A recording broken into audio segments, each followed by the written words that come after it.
हम पूरे उस बिल को उस एक्ट को अनकॉन्स्टिट्यूशनल मानते हैं और ये आर्टिकल 25, आर्टिकल 26, 14 और 15 और 29 का ग्रेव वायलेशन है। ये हम पहले से ही बोल किया है और आज फिर आपके सामने रिपीट कर रहा हूँ।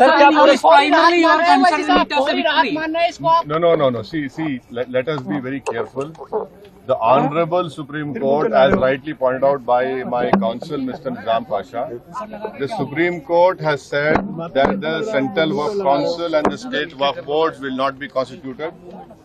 Waqf by user cannot be deleted. Now, there are other provisions also which we as a party have come to the Honorable Supreme Court that calling it unconstitutional. Now, whenever it will be heard, our counsel, Mr. Nizam Pasha, on behalf of me, will be arguing it. As you know very well, that during the deliberations of the Joint Working Committee, I have given a Dyson report opposing all the amendments that were proposed by the government. And during the debate in the Parliament on the consideration or passing of that bill, I have opposed each and every amendment. I have called it unconstitutional. I still call this law as unconstitutional, as violating the fundamental rights of Article 14, 15, 25, 26 and 29.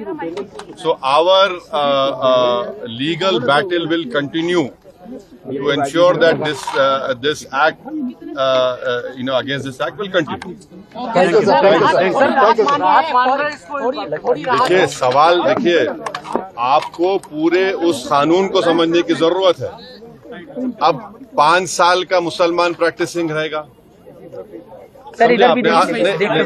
5 साल practising मुसलमान का तो रहेगा। अब उसको कौन decide करेगा? अब कोई महिला है, उसको कौन डिसाइड करेगा? तो ऐसे कई उसमें जो अमेंडमेंट्स के जरिए लॉ बनाया गया है, हम उसके आज भी मुखालिफत कर रहे हैं और कल भी अपोज करते रहेंगे। और लीगली हम सुप्रीम कोर्ट ने चैलेंज किए, हम उसको उन तमाम चीजों को violation of the fundamental rights मानते हैं।